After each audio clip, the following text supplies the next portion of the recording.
Bienvenido una vez más. El día de hoy quisiera compartir una enseñanza bíblica con ustedes que tiene como propósito ser la introducción de una serie de enseñanzas que se van a estar compartiendo los 4 o 5 domingos que van a seguir a este. Para comenzar, yo quisiera que se proyectara un acetato que está en el libro de Gálatas, la epístola del apóstol San Pablo a los Gálatas, capítulo 4, versículo 19. Ellos escucharon por boca de Pablo y de Bernabé esas buenas nuevas de arrepentidos y creed.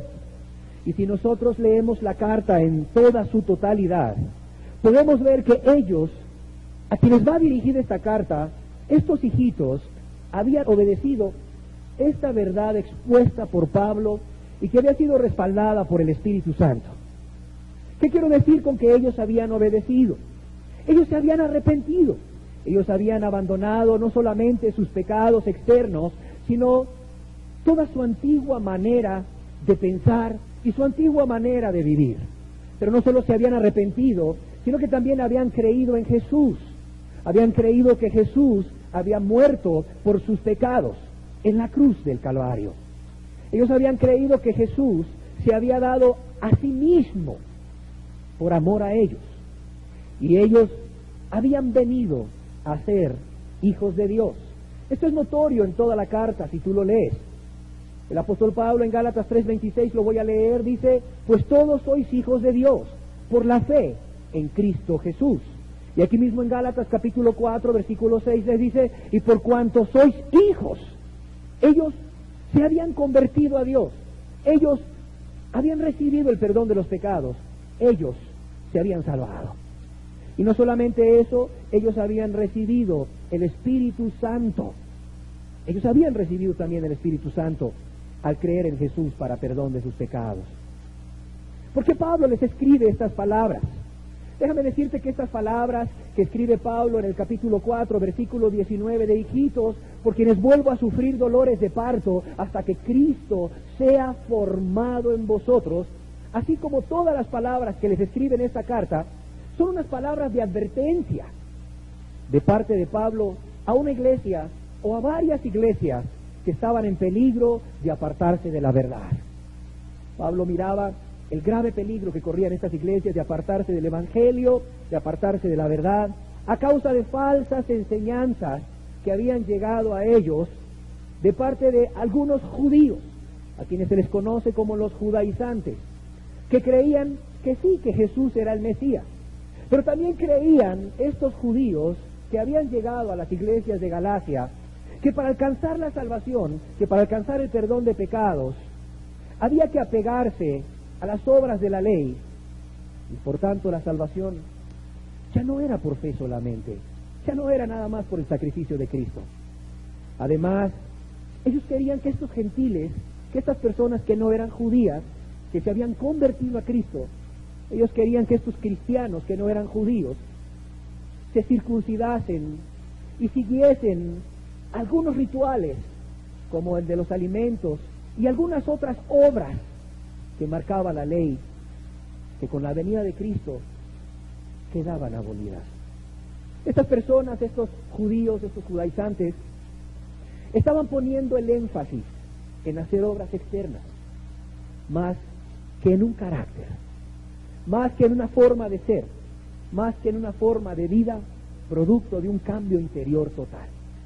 Déjame decirte que estas personas, al poner mucho énfasis en las obras externas, de alguna manera estaban llevando a las personas a vivir una vida justificada, a vivir una vida llena de obras, más que una forma de vida que reflejase un cambio que había ocurrido en el corazón. Una forma de vida que reflejase un cambio que había ocurrido en el interior, donde el creyente ya no vive para él, ya no vive más para sí, sino que vive para Cristo y Cristo habita en él. Tan así es importante para Pablo que los cristianos de las iglesias de Galacia entiendan esto, que se los confirma Pablo mismo al expresarles cuál es su propia manera de vivir cada día y en cada circunstancia en esta misma carta, en el capítulo 2 y el versículo 20, donde les dice el mismo Pablo: con Cristo estoy juntamente crucificado. Ya no vivo yo, mas vive Cristo en mí. Y lo que ahora vivo en la carne, lo vivo en la fe del Hijo de Dios, el cual me amó y se entregó a sí mismo por mí. Pablo les dice, ya no vivo yo, ya no vivo yo. Cristo vive en mí, mas vive Cristo en mí. El apóstol Pablo de alguna manera está cuidando a estos creyentes de justificarse, de confiarse, de que porque están haciendo una serie de obras externas, de que porque están cumpliendo con una serie de leyes, ya ellos son cristianos. Y les dice, no, espérenme, ustedes no fueron llamados a eso, ustedes no fueron llamados a eso. Pablo les dice, ustedes ya fueron llamados a otra cosa diferente. Y Pablo les muestra el llamado a través de su vida. Pablo les dice, es que ya no vivo yo, mas vive Cristo en mí. El resultado, les quiere decir aquí Pablo, de creer en Cristo, el resultado de arrepentirte y de creer en Cristo, es que ya no vives tú, es que Cristo vive en ti, en que ya no es el yo de la persona el que vive y gobierna la vida de esa persona, ya no son sus pensamientos, ya no son sus deseos, ya no es su voluntad, sino que es Cristo. En otras palabras, Pablo les dice, el viejo hombre, el yo, el que se deleitaba en el pecado, ese viejo hombre egoísta, ese viejo hombre autosuficiente, ya está muerto, ya no vivo yo. Ahora vive una nueva criatura, donde todas las cosas son hechas nuevas. Una nueva criatura, conforme a la imagen y semejanza de Cristo Jesús. El apóstol Pablo sabía que la única manera que las iglesias de Galacia podían estar firmes y a salvo de cualquier falsa doctrina era que entendiesen a qué habían sido llamados. Déjame decirte que en aquel entonces no había un pastor que estuviese guardando las ovejas como ahora. Llegaba Pablo, se fundaban iglesias, sucedían problemas, tenía que salir de ahí, y lo más que podía hacer era luego mandar a Tito o a Timoteo para que fuese a ver cómo estaban, para confirmarlos. El mismo Pablo, si había tiempo, hacía un viaje a esas iglesias, como para sentar algunos fundamentos básicos, pero no había quien estuviese al cuidado de esa iglesia continuamente. Entonces Pablo sabía que la única manera, que la única forma de que esas iglesias fuesen guardadas en Cristo, fieles a Cristo y firmes en Cristo, era que entendieran a qué habían sido llamados como cristianos, como creyentes, que entendieran que habían sido salvos por la fe en el sacrificio de Cristo, para vivir, no para ellos, sino para quién, para aquel que murió por ellos, de la misma manera que Cristo vivió cuando caminó en esta tierra. Fueron llamados para ser como Cristo fue en esta tierra. Fueron llamados para tener una sola meta, un solo propósito, un solo objetivo. Cada día, ser más como Cristo, en cada área de sus vidas. Ser más como Cristo, como esposos, como esposas. Ser más como Cristo, como padres de familia, como madres de familia. Ser más como Cristo, como hijos, como hermanos en la fe, como hermanos en la carne, como compañeros de trabajo, los compañeros de trabajo, ser más como Cristo en la escuela, ser más como Cristo en la universidad, ser más como Cristo en cada lugar donde tú vayas. En otras palabras, ir a reflejar a Cristo en cada lugar donde ellos fuesen. Y déjame decirte que este llamado es algo que no solamente el apóstol Pablo entendía y quería que los creyentes de Galacia entendiesen. Este llamado también muchos cristianos lo han entendido y lo hemos entendido. Yo quisiera contarte la historia de un hombre llamado Carlos Becker. Este es un hombre que era un médico misionero, para que tú puedas ver a qué hemos sido llamados en esta tierra los que hemos creído en Jesús. Esta es una historia que sucedió en este siglo, querida persona que estás aquí. O sea, ya no vamos a remontarnos a Galacia, ya no vamos a remontarnos al año 44, quizás después de Cristo, cuando probablemente haya sido escrita esta carta, donde el apóstol Pablo les dice, hasta que Cristo sea formado en vosotros, hasta que reflejéis a Cristo en vuestras vidas, en todos los aspectos de vuestra vida. Hoy vamos a transportarnos a este siglo, de 1900 para acá.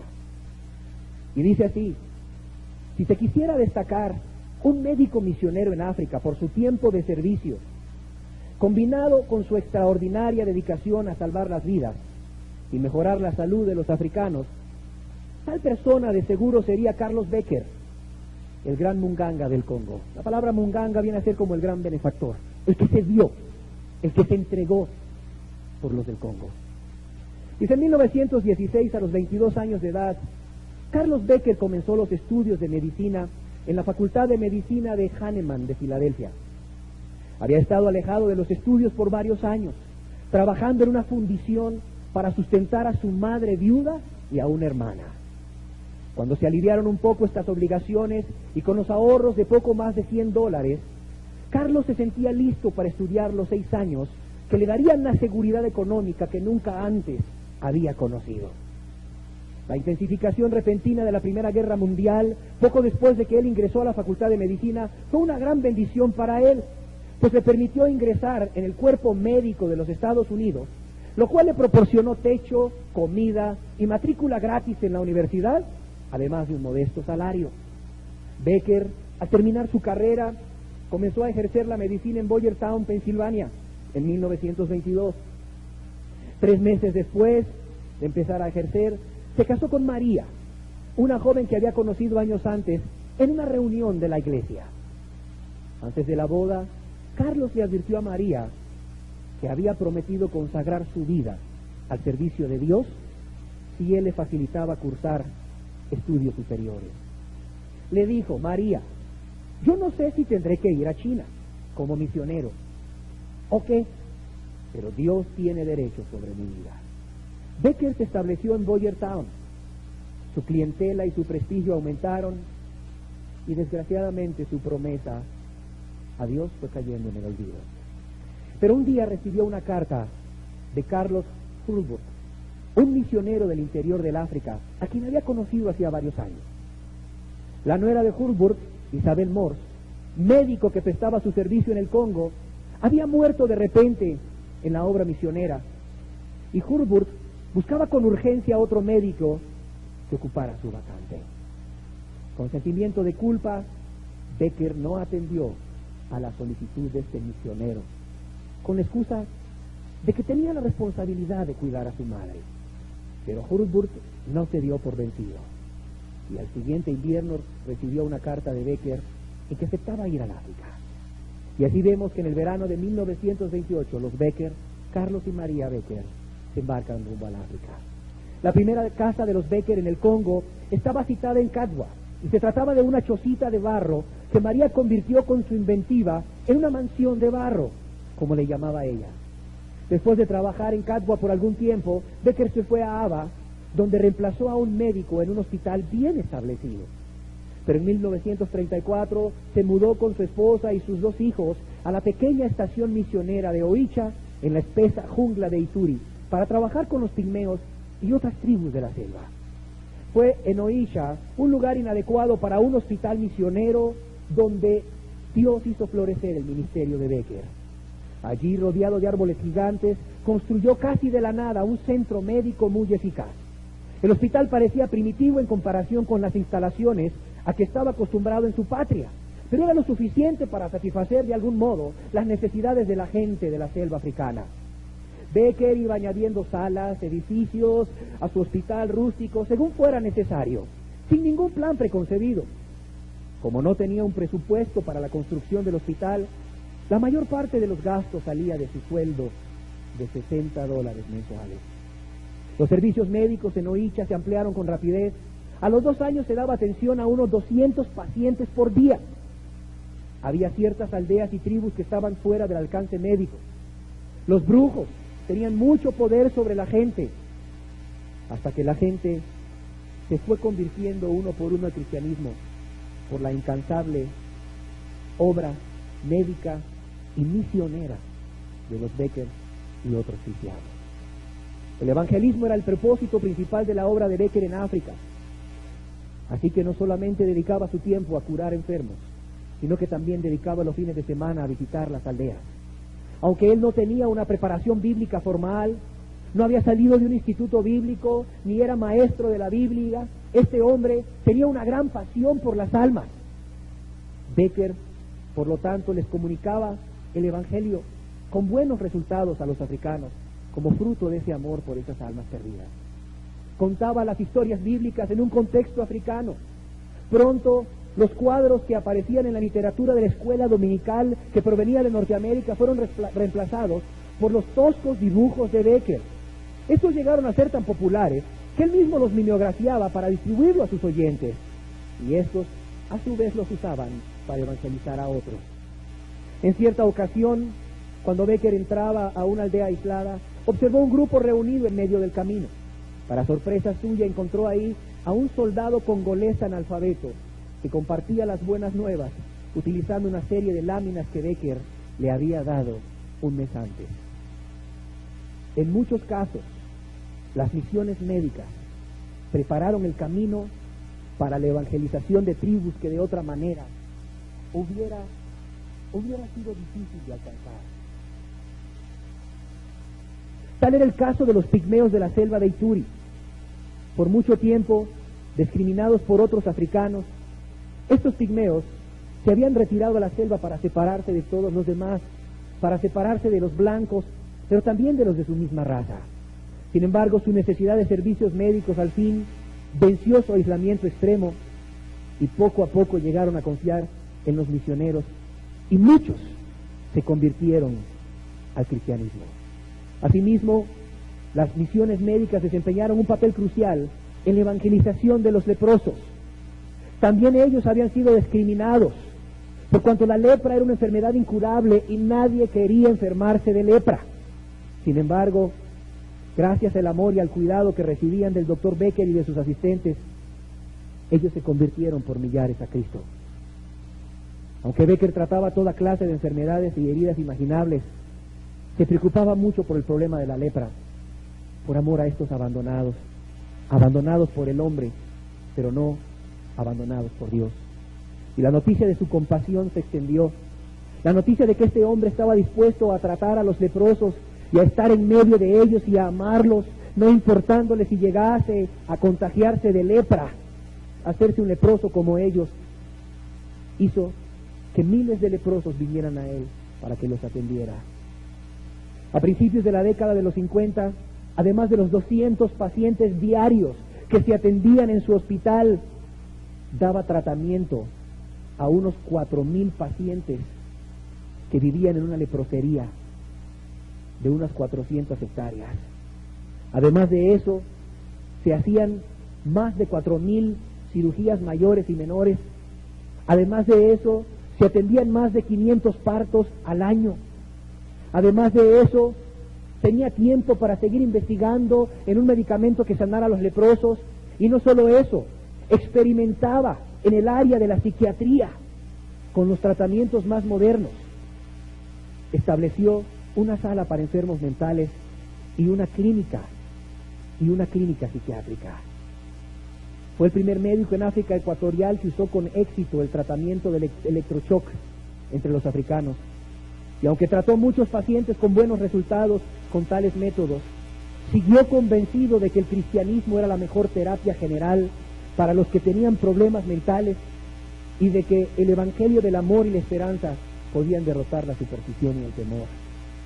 Y además de eso, aún con esa carga tan pesada de trabajo, hallaba tiempo para extenderse a los campos que la mayoría de los médicos generales hubieran evitado, como era la psiquiatría, como ven. Y además de eso, era padre. Y además de eso, era esposo. Y además de eso, cuidaba de sus misioneros. Cuando inició la revolución en el Congo, cuando todos los misioneros huían al África Oriental en busca de seguridad, este hombre se quedó en Oicha hasta el verano de 1964, sin temer por su vida, por amor a los que amaba y que había entregado voluntariamente.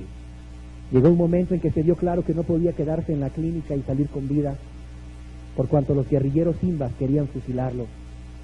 Y fue entonces que por los ruegos de las personas que le rodeaban, fue que se dispuso a salir a los 70 años de edad, en que se despidió de sus colaboradores africanos a quienes amaba, y con su esposa, 3 enfermeras y un compañero joven escaparon poco antes del ataque de los simbas. Debido a su edad, 70 años, La evacuación de Becker hubiera sido una buena oportunidad para que se jubilase en 1964. Pero para los Becker, África era su hogar. Cuando la revolución Simba se calmó y volvió una relativa paz y estabilidad al Congo, volvió al Congo. Y aunque se daba cuenta de que se estaba debilitando físicamente, quería permanecer en África mientras pudiera prestar algún servicio.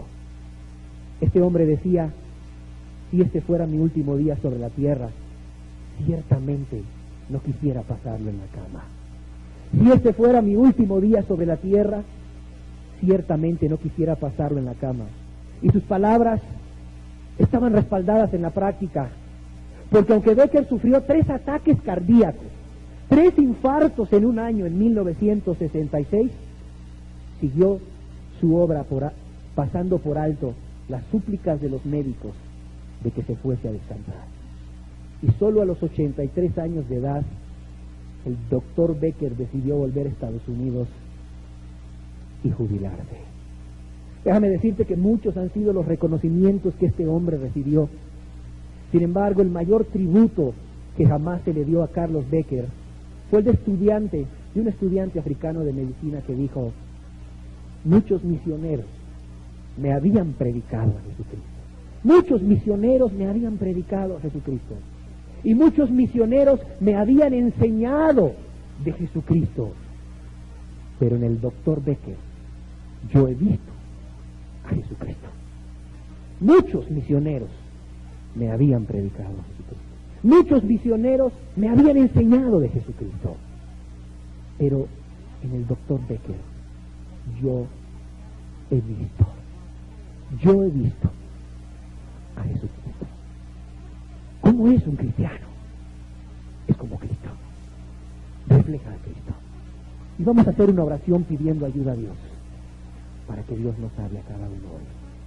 Padre, yo quiero darte gracias por este día. Yo quiero darte gracias, Señor, porque podemos, Señor, hablar de tu palabra, Señor. Y por cada persona que está aquí, Señor. Padre, que cada uno hoy pueda entender, Señor, qué es ser cristiano. Y que cada uno, Señor, puede entender no solo hoy, Señor, a través de esta introducción, sino en cada enseñanza que se dará este domingo, a que ha sido llamado. Y pueda medir, Señor, su cristianismo a la luz del cristianismo bíblico, a la luz de la vida de Cristo. Padre, que toda persona que dice que ha creído en Cristo pueda hoy medir su estándar, Señor, durante cada domingo que viene. Que cada persona, Señor, que cree que Cristo le ha perdonado, pueda entender a lo que ha sido llamado, Señor. Que no ponga sus ojos en el hombre, Señor, sino en Cristo, para ser, Señor, a la imagen del varón perfecto que es Cristo Jesús. Y que cada persona, Señor, que cree que ya alcanzó su salvación y que está caminando un cristianismo real y verdadero, pueda también, Señor, ver si en verdad, Señor, es cristiano o no. Padre, ven a hablar por tu Espíritu Santo a cada uno hoy, en el nombre de Jesús. Amén. Muchos misioneros me habían predicado a Jesucristo. Y muchos misioneros me habían enseñado de Jesucristo. Pero en el doctor Becker yo he visto a Jesucristo. Si le pudiéramos poner un título a esta enseñanza, se llamaría ¿Cómo es un cristiano? Y es la introducción de lo que estaremos viendo en estos domingos. ¿Cómo son los cristianos? Déjame decirte que la idea de ser como Cristo en la tierra, ha encontrado mucha oposición.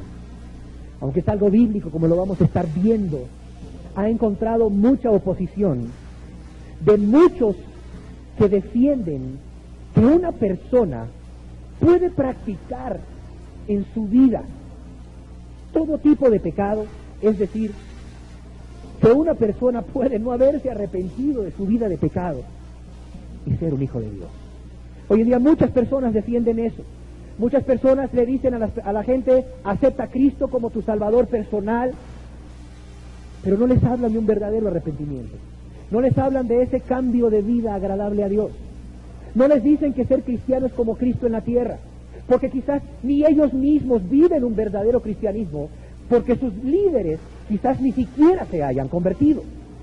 Son personas que defienden, torciendo textos fuera del contexto, El que una persona puede ser hijo de Dios sin un arrepentimiento de corazón.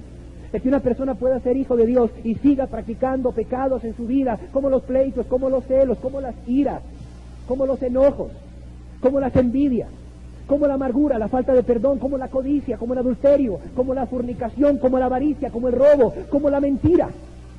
Todo tipo de pecados abiertamente. Y aún les llaman hijos de Dios porque aceptaron a Cristo como su Salvador personal.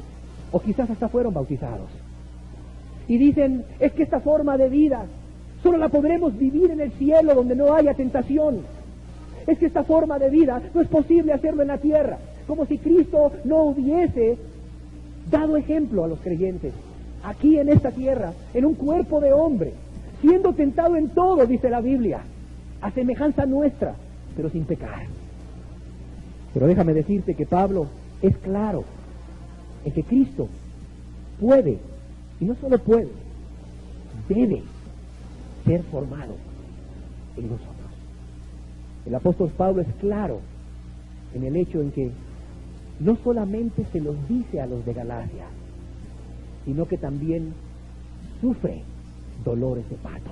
O sea, él estaba tan consciente, porque él mismo lo estaba viviendo ya, porque él mismo había vivido una forma de vida contraria, porque él mismo había vivido una forma de vida en la cual, aunque él se creía irreprensible ante la ley, sabía que si él se moría se perdía, por cuanto no era salvo, por cuanto era un pecador, y por cuanto él pudo alcanzar esta nueva vida a través de Cristo Jesús.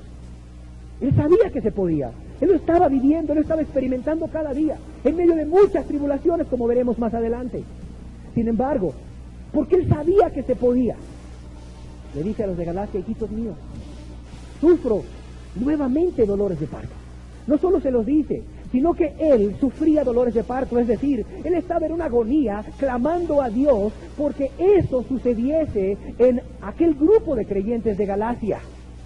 Porque este grupo de creyentes de Galacia entendiesen que no solamente era necesario arrepentirse de sus pecados, creer en Cristo Jesús para salvación, sino que habían de vivir una vida diaria que reflejase a Cristo, que habían de morir a ellos mismos, que habían de negarse a ellos mismos día a día y tomar la cruz. ¿Y qué es ser formado? El apóstol Pablo les dice, sufro dolores de parto hasta que Cristo sea formado en vosotros. La palabra formado, la palabra formar, es hacer algo dándole la forma o aspecto que es propio. Es hacer algo dándole la forma o aspecto que es propio. En otras palabras, Pablo le decía, si vosotros sois de Cristo, vais a tener el aspecto de Cristo, vais a ser como Cristo. Si vosotros sois de Cristo, si vosotros sois cristianos, si vosotros os llamáis cristianos, tenéis que vivir como Él es, un aspecto que le es propio a Cristo en la vida de ellos, reflejado en la vida de ellos, un aspecto que le es característico a Cristo, también característico en la vida de este grupo de personas que habían pasado de una antigua manera de vivir a una nueva manera de vivir, un aspecto, una forma que es propia y que es característica en la persona, que la distingue de los demás claramente, que la distingue de los demás claramente. Aquí la palabra hasta que Cristo sea formado, la palabra formar en el griego, ¿sabes qué quiere decir? Hasta que se exprese externamente lo que hay internamente en ustedes, que es ¿quién? Cristo. O sea, el cristiano es aquel que además de creer en el sacrificio de Cristo para perdón de pecados, expresa exteriormente lo que hay adentro, lo que ha sucedido adentro de su vida. Ese cambio radical, ese cambio de manera de pensar y de manera de vivir que hay en su vida. Déjame decirte que no hay otra meta para el cristiano. Y no solamente Pablo es de tal opinión. Tristemente para aquellos que dicen, no es cierto, no se puede vivir en la tierra reflejando a Cristo, no se puede vivir en la tierra como Cristo. ¿Quién ha dicho semejante soberbia? El que dice eso es un soberbio. No es cierto. tristemente para aquellos que se oponen, torciendo textos fuera de contexto, como no hay justo ni aun uno, etcétera, etcétera, etcétera. Tristemente para ellos, no solo Pablo es de tal opinión. ¿Qué cree el apóstol Pedro? Veamos primera de Pedro, capítulo 2, versículo 21. Veamos primera de Pedro, capítulo 2, versículo 21. Se los voy a leer. Dice primera de Pedro, capítulo 2, versículo 21, dice: pues para esto fuisteis llamados. El apóstol Pedro está dirigiéndose a un grupo de cristianos. Pues para esto fuisteis llamados, porque también Cristo padeció por nosotros, dejándonos ejemplo. ¿Para qué? Para que sigamos sus pisadas. ¿Por qué? Porque Cristo también padeció por nosotros, dejándonos ejemplo, para que sigáis sus pisadas. Y dice el versículo 22, el cual no hizo pecado, ni se halló engaño en su boca. Y luego describe en los versículos más adelante cómo era Cristo en su vida diaria. Pero no solamente Pablo y Pedro, que son personas, que son columnas dentro del cristianismo, sino que el apóstol Juan también opina algo semejante. En primera de Juan, capítulo 4, versículo 17, dice el apóstol Juan: en esto se ha perfeccionado el amor en nosotros, para que tengamos confianza en el día del juicio.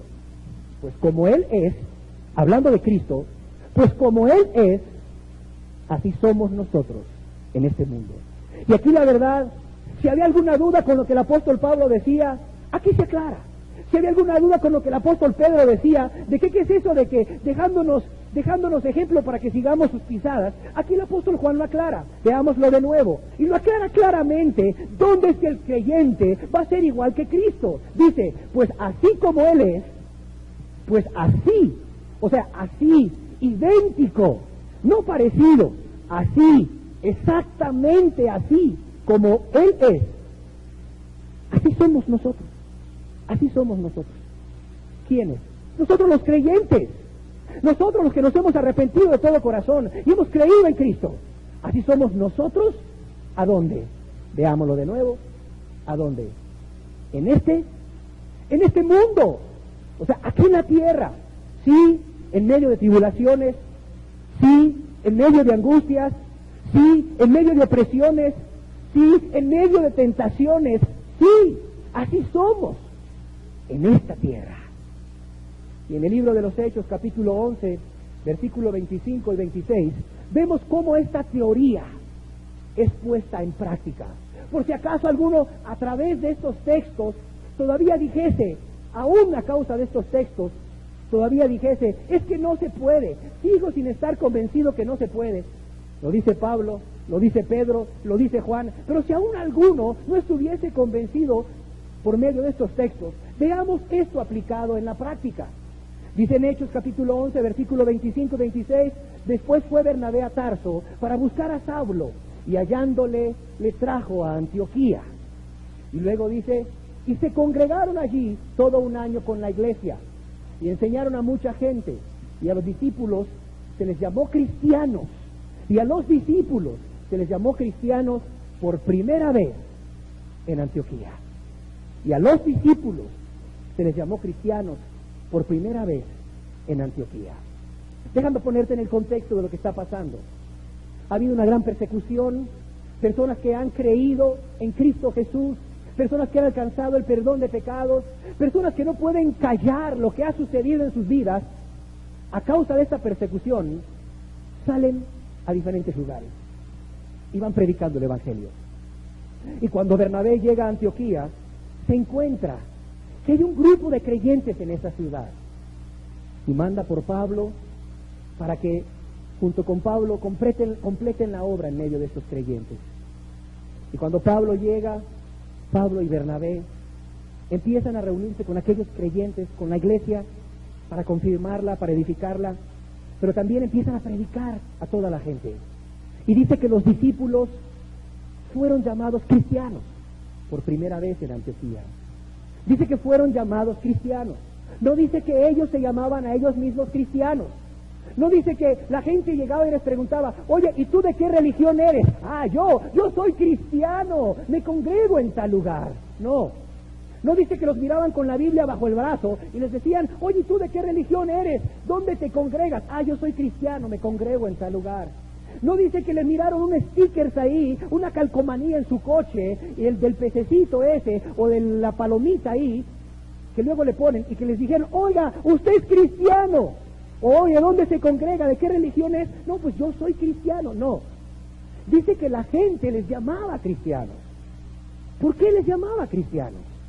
Déjame decirte que a raíz de la persecución judía de muchos años antes, que es conocida como la diáspora, muchos judíos habían llegado a vivir en esa zona. Y estos judíos pues ya tenían sinagogas y se reunían en sus sinagogas. Y déjame decirte que entre estos judíos habían diferentes sectas. Estaban los fariseos, estaban los saduceos, estaban los herodianos. Pero sin embargo, al llegar estas personas, estos a quienes les llamaron cristianos, algo diferente miraban en ellos. Algo diferente. Primero, era notorio que eran diferentes a los religiosos. Era notorio a todos que eran diferentes a los judíos. Era notorio que no encajaban en ninguna de las sectas de los judíos.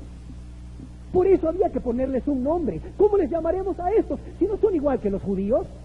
Estos dos, Pablo y Bernabé, son judíos. Muchos de los convertidos, muchos de los discípulos, eran gentiles, la mayoría, en Antioquía. Pero decía, bueno, si estos no son judíos y no se parecen a los judíos, ¿cómo les llamaremos? Pongámosles un nombre para llamarles. Les llamaron cristianos. Hombres de Cristo, quiere decir. ¿Por qué les llamaron cristianos? ¿Por qué no les pusieron pablinos? ¿Por qué no les pusieron otro nombre? Les llamaron cristianos, hombres de Cristo, porque aunque los miraban diferentes a los judíos, los miraban entre ellos mismos muy parecidos, iguales. Pero no solo iguales entre ellos, sino que iguales a alguien más. Es decir, cuando miraban a estas personas en su manera de hablar y en su manera de actuar, en su manera de vivir, en su manera de comportarse y de conducirse, les recordaba a alguien. ¿A quién les recordaba? Pues a Cristo, un hombre que se llamaba el Mesías y que había sido crucificado en Jerusalén por los mismos judíos. Un judío que se llamaba el Mesías, el Salvador, y había sido crucificado. Decían, es que estos hombres piensan, hablan y se conducen como aquel Cristo que fue crucificado. Y les llamaron hombres de Cristo, les llamaron cristianos. En otras palabras, Pablo podía decirle con libertad a los de Galacia, hasta que Cristo sea formado en vosotros, hasta que reflejéis a Cristo en vuestras vidas, voy a quedar tranquilo. Porque ellos mismos reflejaban a Cristo. Porque lo que Pablo creía y Pedro creía y Juan creía, que se puede ser como Cristo en esta tierra, ellos lo estaban viviendo en la práctica. Lo vivían. ¿Cómo es un cristiano? Un cristiano es semejante a Cristo. ¿Semejante a Cristo en qué? Esa es la pregunta. En poder, si bien es cierto que Jesús mismo dijo que cosas mayores que Él harían los discípulos, sus discípulos, los cristianos, por cuanto Él iba al Padre, fue no en reflejar su poder, sino en reflejar su carácter, en todo momento, en toda circunstancia, buena o mala, en todo lugar, en cada cristiano, donde Cristo fue mayormente glorificado entre los hombres. Fue por reflejar ese carácter de Cristo, esa forma de ser de Cristo. ¿Y qué del carácter de Cristo? Te preguntarás. ¿Qué del carácter de Cristo tengo que reflejar? ¿O qué del carácter de Cristo tiene que ser notorio en mi vida? Y déjame decirte que esto es algo natural. Esto se refleja de manera espontánea. Los discípulos no andaban ahí esforzándose por reflejar el carácter de Cristo. Cristo no andaba esforzándose en ser como era. No, no. Cuando Cristo es formado en ti, cuando Cristo viene a morar en ti, es natural. Mira, tan natural como el río fluye hacia abajo en su corriente natural. Así de natural.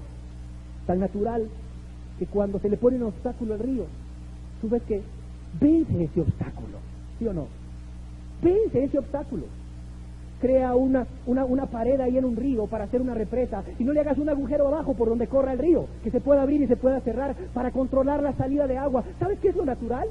Que eso se llene y que el río pase la muralla, caiga el agua naturalmente, sin que haya alguien que le esté empujando el agua todos los días. No, fluye natural y encuentra un obstáculo y lo vence naturalmente, porque es el curso natural del río. Otra cosa es ir contra la corriente. Eso es terrible, es desgastante, no es vida. Pero el río va natural. Estas personas reflejaban a Cristo de una manera natural, en su carácter. ¿Y qué reflejaban del carácter de Cristo? Reflejaban primero una relación íntima con Dios. Reflejaban esa relación íntima que Cristo tenía con su Padre, que lo llevó a amarle con todo su corazón, con toda su alma, con toda su mente, con todas sus fuerzas. Y amarle hasta el final, amarle hasta la cruz. Pero no solo en esa relación, en esa comunión íntima diaria, sino también en esa obediencia a toda la voluntad del Padre, con todo su corazón también. Y era una obediencia total a la voluntad del Padre, con todo el corazón, no movida por la búsqueda de un beneficio personal. Cristo nunca buscó su beneficio personal. Al contrario, él decía, mi comida, mi deleite, mi gozo es hacer la voluntad de mi Padre. Cristo nunca buscó su voluntad. Cristo nunca buscó su beneficio personal. Al contrario, él decía, yo doy mi vida para que otros tengan vida. Mi vida nadie me la quita. Yo la doy para que otros tengan vida. Él nunca buscó su beneficio personal. Y él no obedecía en todo a Dios para obtener algo para sí, sino por amor, con gozo y siempre. ¿Qué más de ese carácter de Cristo tienen que reflejar los cristianos? Pues esa pureza, esa santidad, pero no una pureza y una santidad que los lleva a apartarse del pecado porque no se quieren ir al infierno, porque ese lugar de tormentos es horrible, no. Es porque ama tanto a Dios, es porque amaba tanto a su Padre, que no quería lastimarle con nada, no quería romper esa unión tan preciosa. Como cuando una madre tiene un niño recién nacido en los brazos y lo que menos quiere es que se le caiga, ¿verdad? Por cuanto no quiere lastimar a esa cosa tan delicada de quien tanto ama. No quiere que se le caiga al niño. Y si es primeriza, es tan cuidadosa, quisiera tener más brazos para poderlo cargar, porque le da miedo.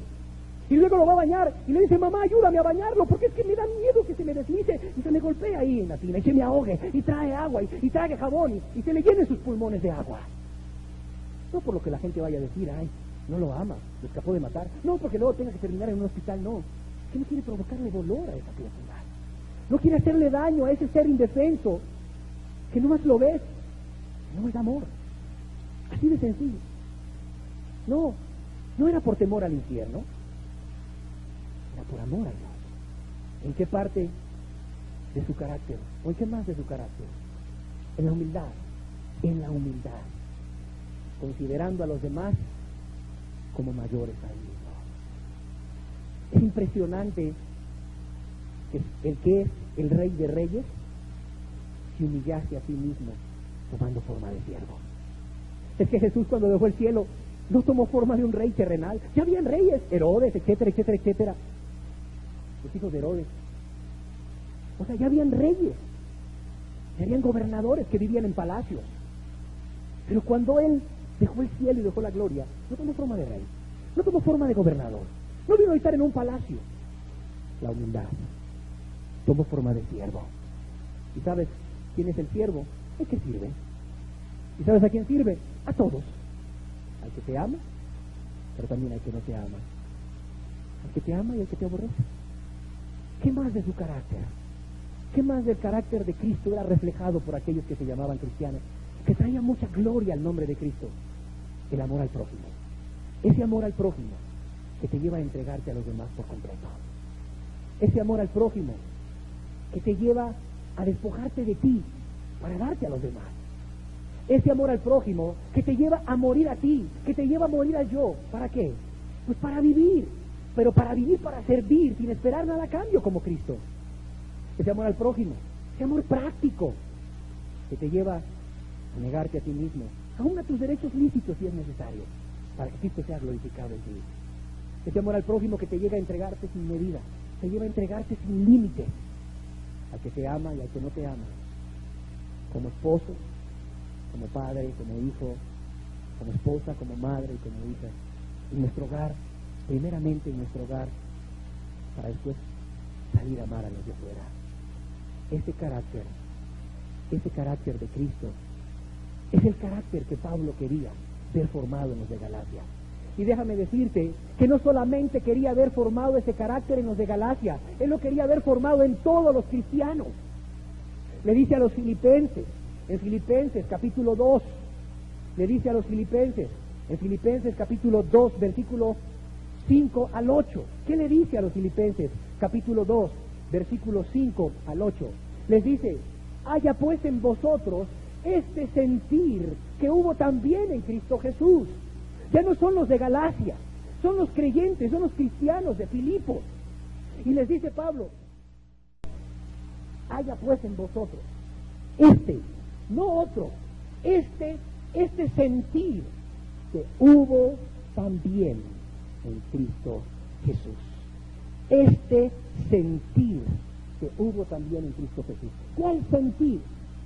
El cual, siendo en forma de Dios, no estimó el ser igual a Dios como cosa que aferrarse.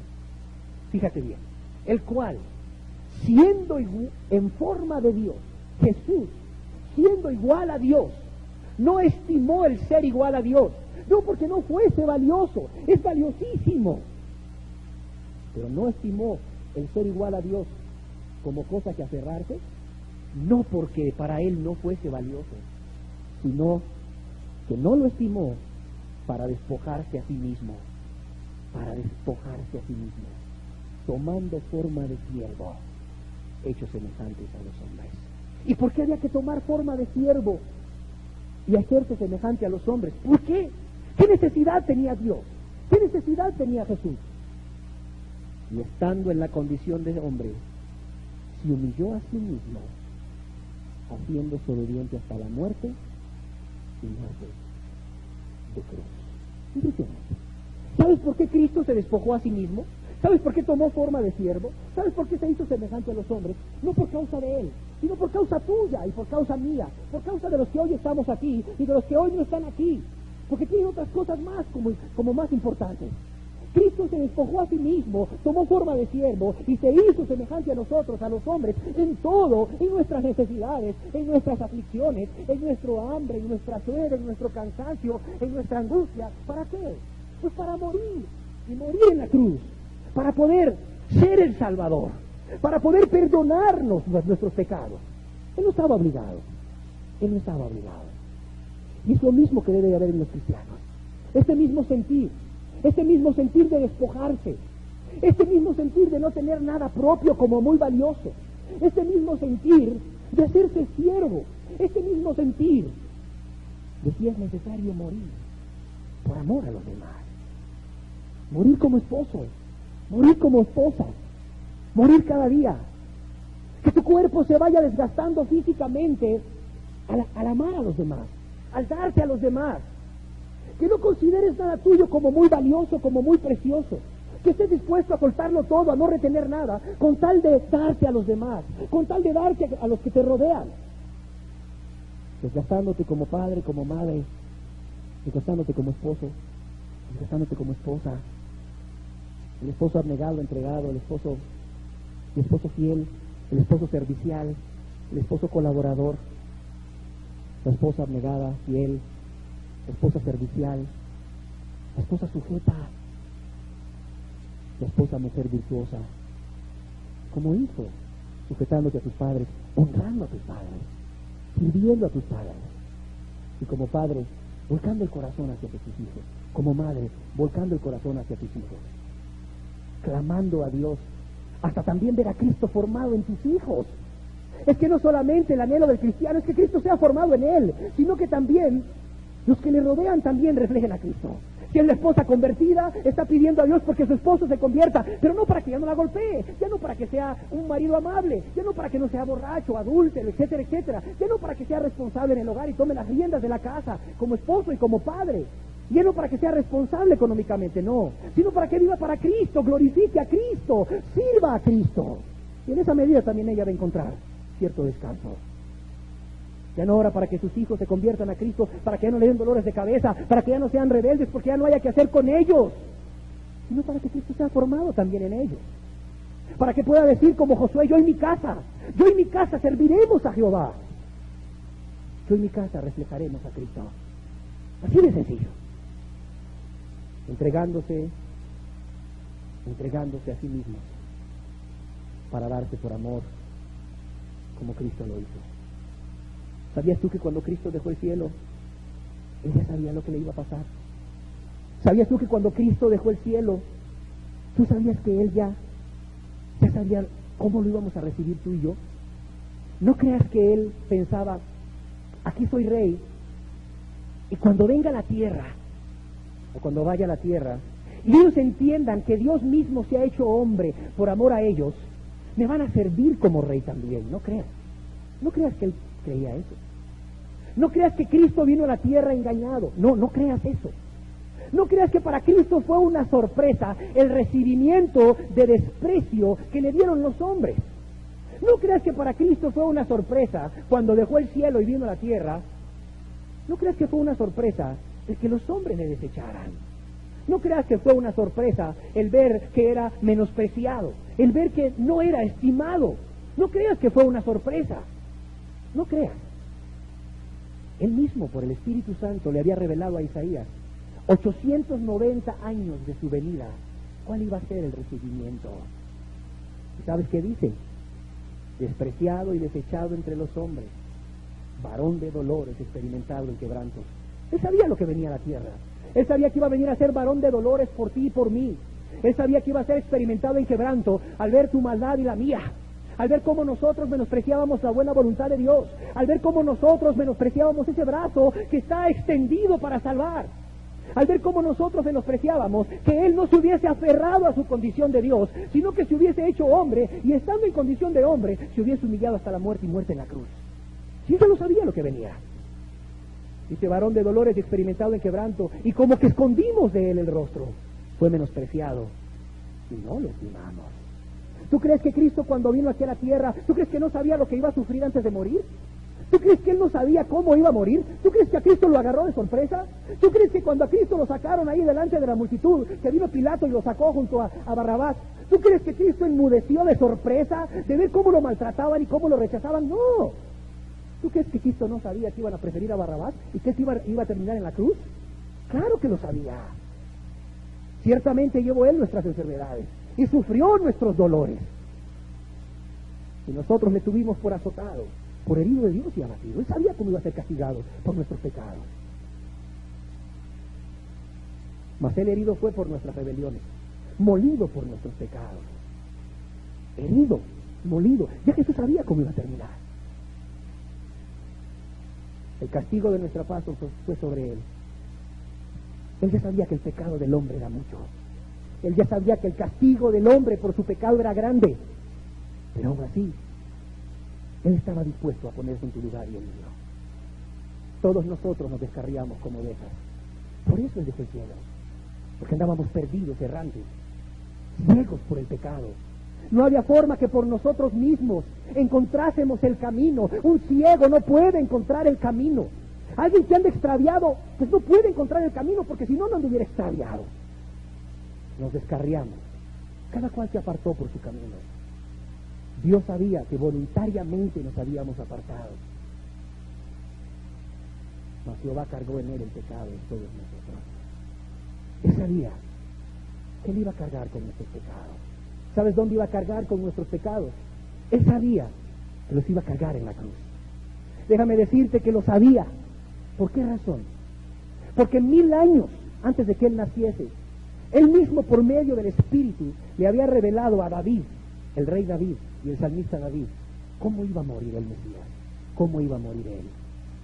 ¿Sabes de dónde vienen las palabras que Jesús dijo en la Biblia de Dios mío, ¿por qué me has desamparado? ¿Sabes de dónde las toma Jesús? ¿Sabes de dónde las toma? Del Salmo 22. ¿Sabes cómo dice el Salmo 22:1? Dios mío, ¿por qué me has desamparado? Son palabras que Él ya había revelado a David. Son palabras que Él ya le había dicho a través del Espíritu a David y que ahora Él las pronuncia en la cruz. Él ya sabía cómo iba a morir. Él ya sabía cómo iba a morir. Mas aún así, Él viene a esta tierra.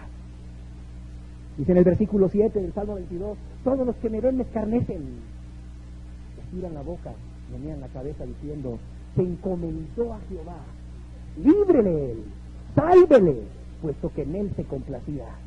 ¿Sabes dónde vienen estas palabras? En el Evangelio de San Mateo, capítulo 27, y en el Evangelio de San Marcos. En el Evangelio de San Mateo, sobre todo, en el capítulo 27, que narra con más detalles lo que es la crucifixión de Cristo y el momento en que estaba crucificado, tú te puedes dar cuenta cómo se burlaban de él de esta manera, cómo los mismos judíos que rechazaban a Cristo como el Mesías estaban cumpliendo aún las profecías bíblicas de la muerte del Mesías. Y decían estas mismas palabras. ¿Y qué decirte de lo que dice el versículo 16 del Salmo 22? Porque perros me han rodeado, me han cercado cuadrilla de malignos, horadaron, agujerearon mis manos y mis pies. Oye, ¿de qué te está hablando aquí el salmista? Agujerearon mis manos y mis pies. De un estilo de muerte donde se clavaba a la víctima con clavos en las manos y en los pies. Pero ¿cómo sabría esto el salmista 1000 años antes de Cristo, si quienes perfeccionaron este método de muerte y de tortura en el Imperio Romano, y 1000 años antes de Cristo el Imperio Romano no gobernaba sobre Israel y no era el Imperio Romano, no existía como Imperio Romano? Es más, los judíos mataban a pedradas. Así mataban los judíos, ¿sí o no? ¿Quién le pudo revelar al rey David que el Mesías iba a morir de esta manera? Pues Cristo mismo, el Mesías. Y es que está lo precioso de Cristo, que aún sabiendo cómo se le iba a pagar, aún sabiendo cómo tú y yo lo íbamos a tratar, Él decidió dejar el cielo y dejar la gloria. ¿Y sabes qué dice el Salmo 22, versículo 18? Repartieron entre sí mis vestidos y sobre mi ropa echaron suertes. ¿En quién se cumplió esta profecía? En Jesús, no hay otro. Jesús ya lo sabía.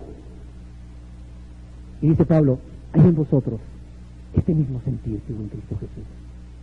Ya sabes cómo te van a tratar. Ya sabes cómo te va a tratar tu esposo, tu esposa. Ese esposo que no conoce a Cristo. Esa esposa que no conoce a Cristo.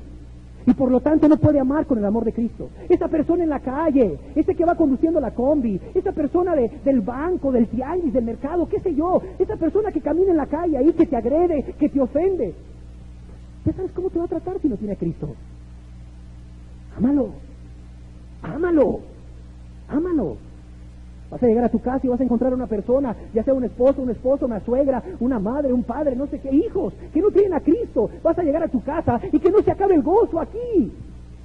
Ese gozo que tienes aquí, que no se acabe al salir por esta puerta. Que llegues a tu casa con gozo, porque hay el mismo sentir que hubo en Cristo Jesús.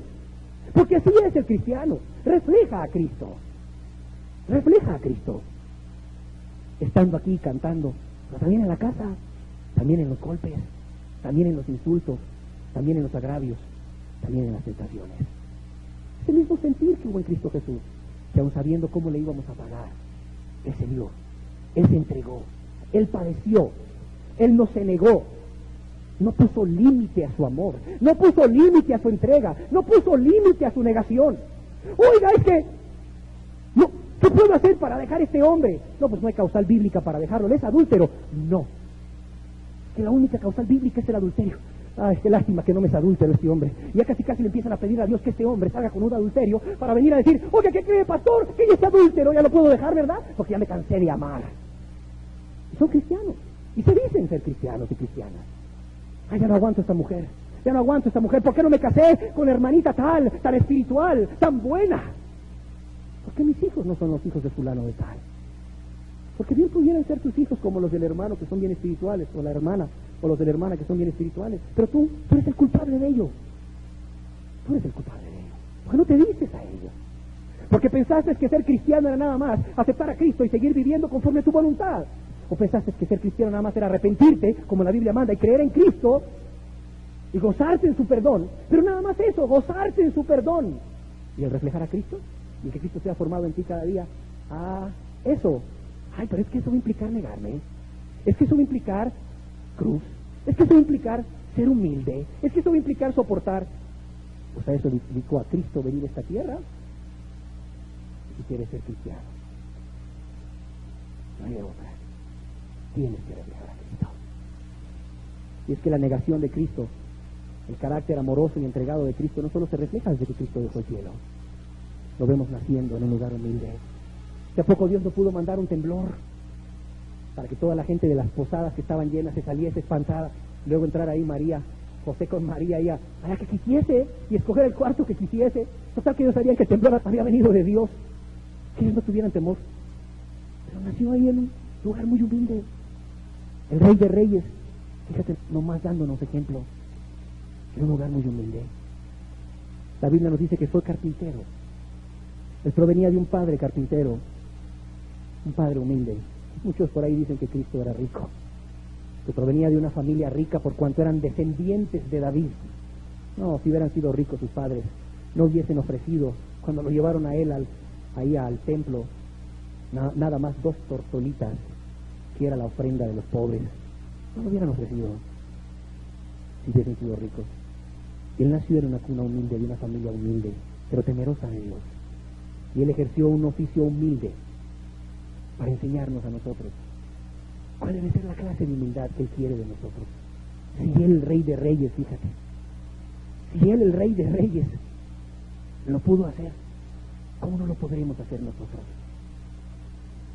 Y no solo eso, cuando comienza su ministerio, no se aferra a su hogar, no se aferra a su familia, no se aferra al que estaba en una ciudad donde todo lo tenía con sencillez, pero todo lo tenía. No se aferra quizás a la reputación que hubiese ganado como carpintero o a los pocos bienes que hubiese acumulado como tal. Lo deja todo. Deja padre, deja madre, deja hermanos, porque la Biblia dice que sí tenía hermanos y hermanas. Y eso no le quita nada a María. No le quita nada a María, está en el cielo. Mujer de Dios. Dejó todo. Dejó trabajo, dejó los pocos bienes que tuviese y se fue a predicar. Haya pues en vosotros, dice Pablo, el mismo sentir que hubo en Cristo Jesús. Pero yo luego veo personas que se llaman cristianas, que se aferran a padre, que se aferran a madre. Es que mi papá, es que mi mamá no me va a dejar. Ay, es que si me hago cristiano, ¿qué va a pasar? A lo mejor me corren de mi casa. Cristo lo dejó todo. Es que mi marido para todo. Haya pues en vosotros el mismo sentido. Dejó padre, hermanos y todo, dejó familia. Es que mi trabajo, no es que Cristo te esté pidiendo tu trabajo a menos que sea ilícito, porque hay trabajos ilícitos.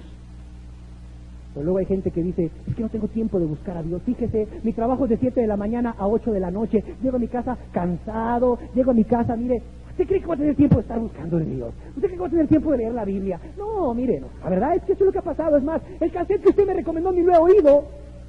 Oiga, pero ¿usted es cristiano? Ah, sí, yo soy cristiano. Yo acepté a Cristo en tal lugar. Hasta me bauticé. No, hasta ya casi me nombraban diácono. Ah, está bien. Oiga, nomás que yo no veo en usted el mismo sentir que hubo en Cristo Jesús. Discúlpeme. Yo no veo en usted el mismo sentir que hubo Cristo Jesús. Que se despojó a sí mismo. Luego personas que me dicen, no, es que yo me arrepentí. Yo creí en el sacrificio de Cristo para perdón de pecados. Tengo ya tantos tiempos de no estar practicando el pecado. Ya oro, ya leo la Biblia, ya hago esto y lo otro. Oiga, pero ¿ya está usted haciendo misericordia? ¿Ya está usted haciendo misericordia? Ah, qué misericordia. Sí, es que no me da tiempo. Niéguese a usted mismo, niéguese a usted misma. Hay en usted el mismo sentir que hubo en Cristo Jesús. Se despojó, se negó. Sáquele tiempo al tiempo. Levántese un poco más temprano. Pues ahí póngase a hacer su quehacer diario a prisa, para que le pueda llevar ahí ese caldito a la vecina que está enferma. Y con misericordia y verdad le predique a esta mujer y se corrige el pecado. Para que le dé tiempo de ir, que sea un día a la semana, a un hospital a amar a esa gente enferma, a un asilo de ancianos a llevarles amor. Y luego el evangelio, que tan necesitados están, que están a punto de morirse. Ay, pero es que no me da tiempo por esto, no me da tiempo por el otro. Oiga, yo veo que a este doctor Carlos Becker le daba tiempo para todo. 200 pacientes diarios, 4,000 cirugías al año, 500 partos. Iba a predicar el evangelio. Tenía 4,000 leprosos que atender. Tenía clínica de psiquiatría. Era esposo, era padre. Predicaba el evangelio. Oiga, le dijeron retírese y dijo no. Y le dieron 3 infartos en un año. Y le dijeron, oiga, ¿se va a morir? Dijo, pues, si este fuera el último día de mi vida, seguro estoy que no quisiera quedarme en mi cama. Con razón decía este estudiante de medicina africano, en el doctor Becker yo he visto a Cristo, porque en el doctor Becker había el mismo sentir que había en Cristo Jesús. ¿Sí o no? No es místico, es real. Y no tienes que ser tú el doctor Becker. Nada más el padre que Dios te manda, el esposo que Dios te pide ser, la madre que Dios te pide ser, la esposa que Dios te manda ser, el hijo, la hija, el ciudadano cristiano que Dios te manda ser, haciendo misericordia conforme a tus posibilidades, pero conforme a tus posibilidades reales, a tus posibilidades negándote a ti mismo. Y Cristo dice que dejó padre y madre, dejó hermanos, dejó un trabajo, dejó quizás bienes que tenía para no tener siquiera donde recostar su cabeza. Para no tener siquiera donde recostar su cabeza. Y muchos de los que hoy se llaman cristianos buscan a Cristo para ser más ricos. Estás buscando en el lado equivocado. El único que promete riquezas, si postrado le adorares, es el diablo. Estás buscando equivocadamente. ¿Estás buscando en Cristo para ser más rico o tener una vida más cómoda y sin problemas? No, estás buscando equivocadamente. En el mundo tendréis aflicción, dijo Jesús. El precioso consuelo del cristiano que ha decidido enfrentar esa aflicción por amor a Cristo es que no temáis, yo he vencido al mundo. Jesús no solamente dejó familia por dejarla, había un propósito. Se fue a predicar el Evangelio. Tenía una urgencia por predicar el Evangelio. ¿Sabías tú que Cristo fue el primer misionero?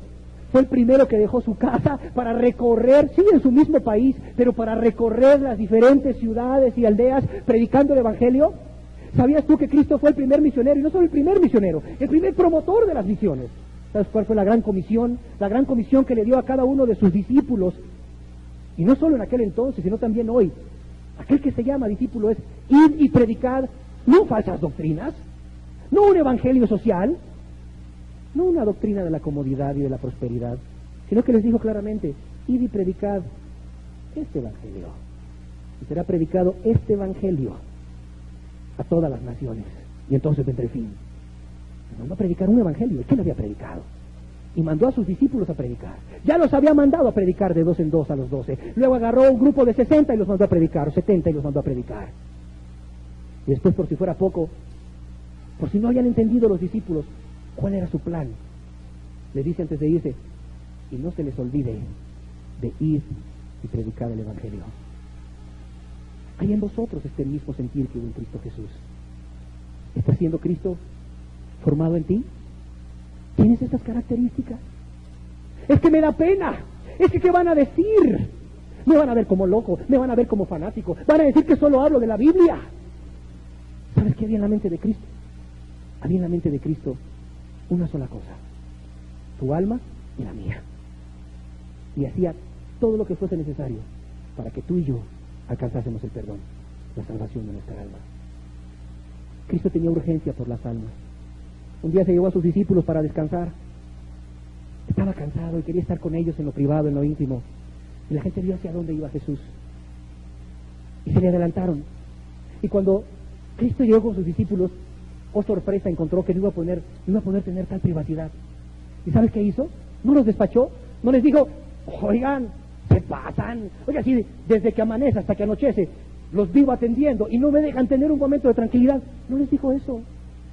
Dice que dejó a sus discípulos y se puso a atender persona por persona. Él no tenía tiempo de ocio. En él no había lugar para sobremesas largas. Él no era de los que se quedaba viendo un partido de fútbol en la televisión de 2 horas. Para nada. Él no era de los que decía, ¿qué malo tienen las noticias? Cuando todo el mundo afuera se estaba perdiendo. ¿Qué malo tiene ver las noticias en la televisión? Cuando el que dice tener la verdad de Cristo y ser cristiano se pone una hora ahí a ver la erupción del Popo cuando ni vive cerca del Popo. Eres área 4. No te va a pasar nada. Te pones a ver cómo va la bolsa de valores. ¿Qué pasó con Pinochet? ¿Qué importa lo que le pasó a Pinochet? Que la justicia del hombre y la justicia divina lo juzgue. Dios no puede ser burlado. Estás viendo qué pasó con Bush. ¿Quién fue el presidente de los Estados Unidos? Finalmente, ¿quién? Estás preocupado por las noticias y te puedes pasar una hora viendo las noticias, teniendo las verdades de Cristo, sabiendo que hay un Salvador, y alrededor de ti la gente se muere en pecado y se va al infierno. Y todavía la gente dice, qué malo tiene ver las noticias.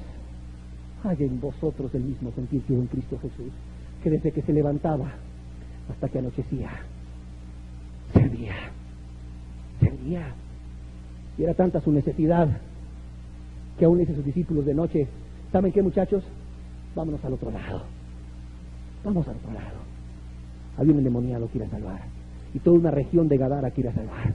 No esperó que hasta al día siguiente amaneciera para subirse a la barca. No, tal y como estaba, dice la Biblia, lo agarraron y lo subieron en la barca y se lo llevaron, durmiendo un ratito ahí en la barca, para llegar con fuerza al otro lado, porque sabía que al llegar a la orilla estaría el primer necesitado, y él tenía urgencia por compartir la palabra de Dios. Y ni pudo dormir tranquilo, porque sobrevino una tormenta, y allí es despertado por sus discípulos. Se despierta con amor y con calma para reprender la tormenta.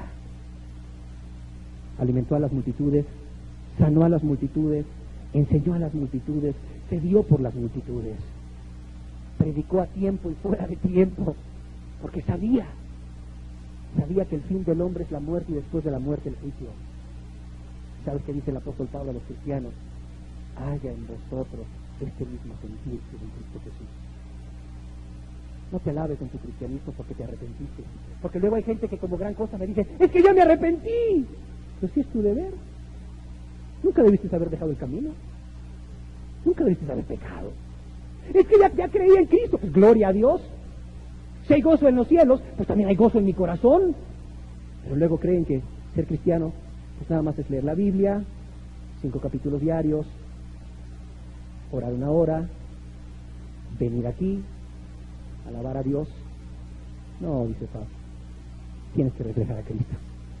Tiene que haber este mismo sentir que hubo en Cristo Jesús, en ti, en la vida práctica, en la vida diaria.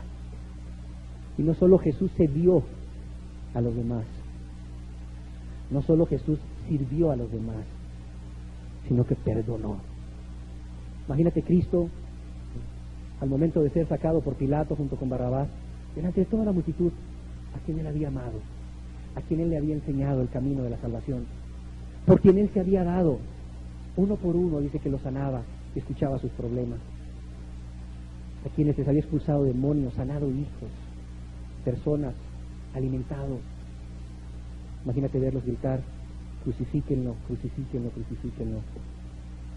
Pilato no quería crucificar a Jesús. Pilato sabía que Jesús era justo. Y decía Pilato: ¿qué haré para que este hombre justo no muera?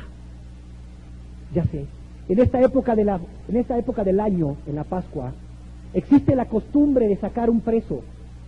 Y ya sé lo que voy a hacer. Voy a sacar a Jesús, a quien todos deben de amar, porque Él los ha amado mucho, porque solo cosas buenas se hablan de Él, sus milagros y su buena voluntad ha llegado a mis oídos, haber pensado Pilato. Pero por otro lado, voy a sacar al peor de todos, voy a sacar a Barrabás, que el contraste sea muy grande, que el contraste sea muy notorio, para que la gente con toda facilidad digan: a Jesús, y así lo pueda liberar yo, y quedar bien con mi conciencia, quedar bien con Cristo, quedar bien con las autoridades judías que quieren que lo mate, y quedar bien con el pueblo, y quedar bien con el César. Y lo saca Jesús y saca a Barrabás, y le pregunta al pueblo: ¿qué pues haré con Jesús llamado el Cristo? Gritan: crucifíquenlo, crucifíquenlo, crucifíquenlo. Y dice que Jesús no abrió su boca. ¿Sabes por qué no abrió su boca? Porque ya sabía que no la iba a abrir. En el mismo Isaías 53 que te decía, que fue revelado a Isaías por el Espíritu 840 años antes de Cristo, dice que angustiado él y afligido, no abrió su boca. Como cordero fue llevado al matadero, como oveja delante de sus trasquiladores se enmudeció y no abrió su boca.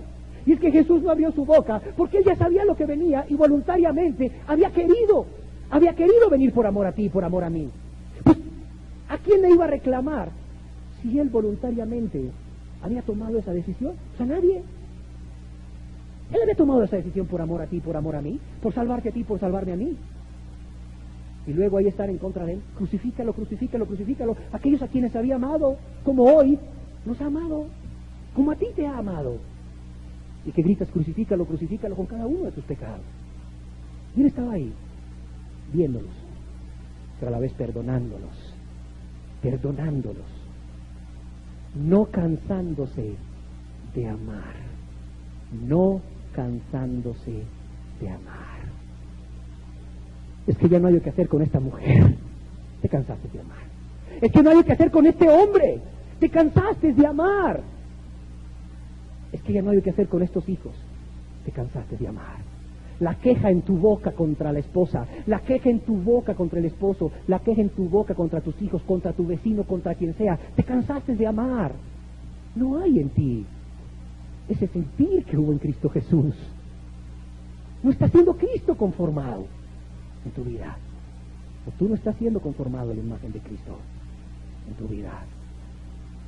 Y cuando llegó hasta la cruz y voluntariamente extendió sus brazos para ser clavados, oh sorpresa de los soldados romanos, porque todos los reos se oponían y maldecían. Y llega a la cruz y extiende su brazo para ser clavado, y extiende el otro brazo para ser clavado, y ahí le juntan sus pies para ser clavados, y no se opone. Yo me imagino el asombro de los soldados romanos. ¿Y este qué le pasa? Muriendo antes de estar muerto. Es que ¿sabes cómo vive el cristiano en esta tierra? Como Cristo. Vive muriendo cada día, aunque vaya a morir físicamente y corporalmente 40 años después. Pero vive muriendo cada día. Vive muriendo a los golpes, vive muriendo a los azotes, vive muriendo a las espinas y vive muriendo a los clavos. Vive soportando porque ha muerto. Porque puede decir como Pablo, ya no vivo yo, ya no. Cristo, el que murió por mí, aún antes de llegar a la cruz, ese vive ahora en mí. Cerremos nuestros ojos antes de irnos. ¿Hay en vosotros este mismo sentir que hubo en Cristo Jesús? Medita hoy, querido hermano, y medita hoy, querida persona, que dice haber sido lavada con la sangre de Cristo, ya sea porque en verdad te has arrepentido, o porque nada más has creído que con aceptar a Cristo ya eres cristiano. Medita hoy. ¿Hay este mismo sentir en ti que hubo en Cristo Jesús? Medita. ¿Ha sido Cristo formado en vosotros? Medita. ¿Qué ve la gente en ti? Pueden decir de ti, los que te rodean, este es cristiano. He conocido otros cristianos, pero este sí es cristiano verdadero. Este se parece a los cristianos de la Biblia. Pueden decir de ti, he visto cristianos con la Biblia bajo el brazo, o he visto personas que se dicen cristianas nada más porque leen la Biblia o la llevan bajo el brazo, pero pueden decir de ti, pero este es un cristiano como los de la Biblia. Pueden decir que eres cristiano no solo porque lees la Biblia, sino porque eres como los de la Biblia. ¿También tienes el mismo sentir que hubo en Cristo Jesús? ¿O te has conformado con una serie de obras externas, como la que estos judíos querían llevar a confiar a los creyentes de Galacia?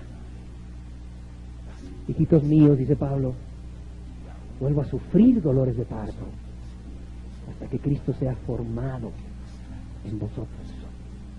Formado. Hasta que tengáis la forma, el aspecto que es propio a Cristo, característico a Cristo. Hasta que la gente pueda ver a Cristo en tu vida, en tus actos. Muchos misioneros me habían predicado a Jesús, dijo este joven médico. Muchos misioneros me habían predicado a Jesucristo. Y muchos misioneros me habían enseñado de Jesucristo. Pero en el Dr. Becker yo he visto a Jesucristo. En el Dr. Becker yo he visto a Jesucristo. Medita en tus obras, en tu forma de proceder, en tu forma de vida, y ve hoy, ¿qué está viendo la gente en ti? ¿Están viendo a Jesucristo? Medita mientras escuchamos este canto. Señor Jesús, yo quiero ser como tú, quiero tener el mismo valor que tú. Señor Jesús, hazme como tú, pon en mí tu corazón, tu misma clase de amor. Quiero tener tu misma compasión, tomar la cruz también, Señor, y todo por amor.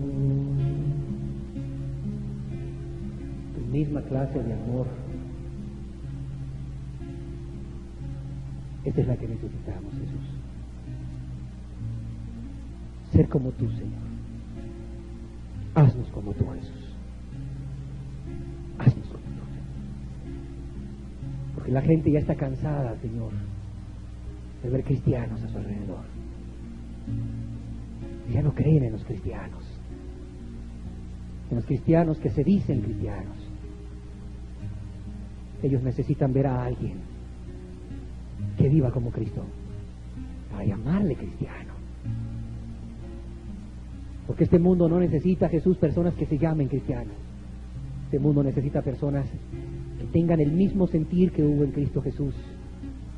Personas en las cuales Cristo ha sido formado y reflejen a Cristo y sean llamados cristianos.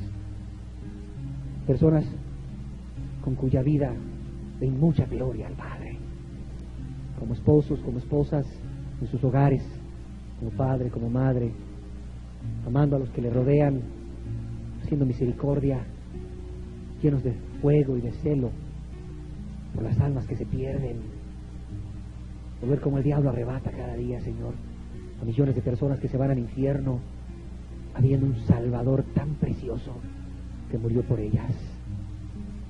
Pero es que no hay quien nos lleve a los pies de Cristo, porque los cristianos, o los que se llaman cristianos hoy, no son como Cristo, que predicaba a tiempo y a destiempo con su vida y con su palabra, por amor a esas almas que se perdían, por amor a esas familias enteras que se perdían. Señor Jesús, un solo ruego, una sola súplica: haznos como tú. Haznos como tú, Señor.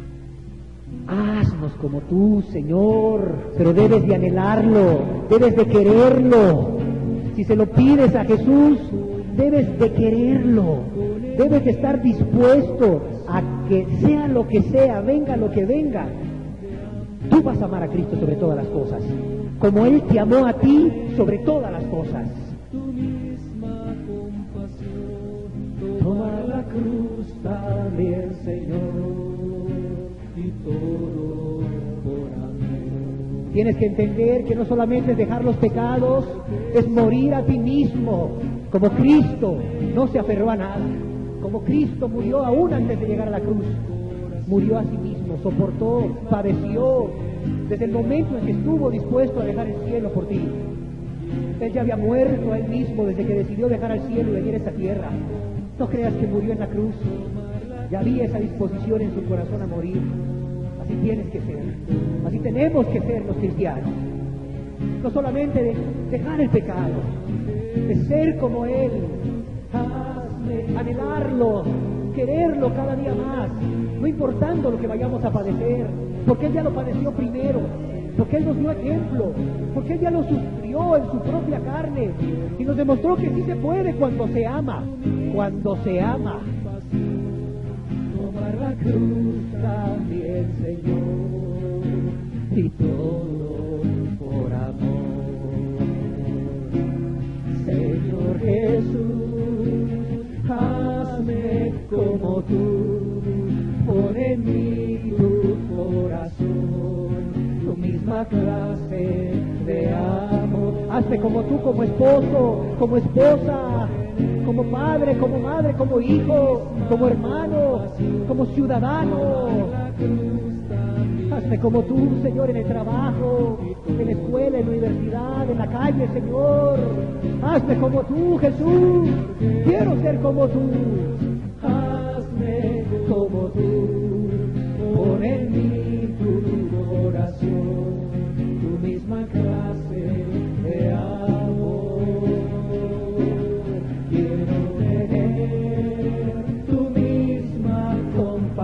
No me quiero cansar de amar, Jesús.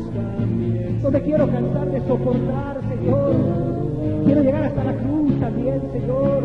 Hasta el final, Señor. Jesús, hazme como tú, pon en mí tu corazón, tu misma clase de amor. Quiero tener tu misma compasión, tomar la cruz también, Señor, y todo por amor. Señor Jesús, hazme como tú, pon en mí tu corazón, tu misma clase de amor. Quiero tener tu misma compasión, tomar la cruz también, Señor, y todo por amor. Quiero tener tu misma compasión, tomar la cruz también, Señor, y todo por amor. Quiero tener tu misma compasión, tomar la cruz también, Señor, y todo por amor.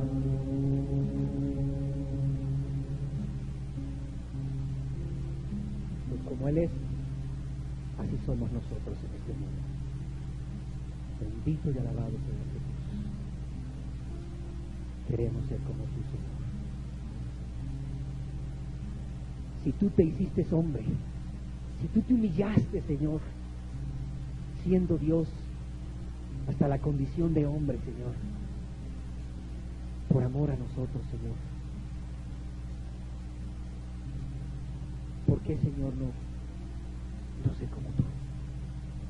Aunque implique tomar la cruz cada día. Si tú ya la tomaste por nosotros, Señor. Si tú siendo Dios, ya la tomaste por nosotros, Señor. Por amor a nosotros. ¿Cómo no podremos tomar la cruz? Simples hombres, no dioses, por amor a ti.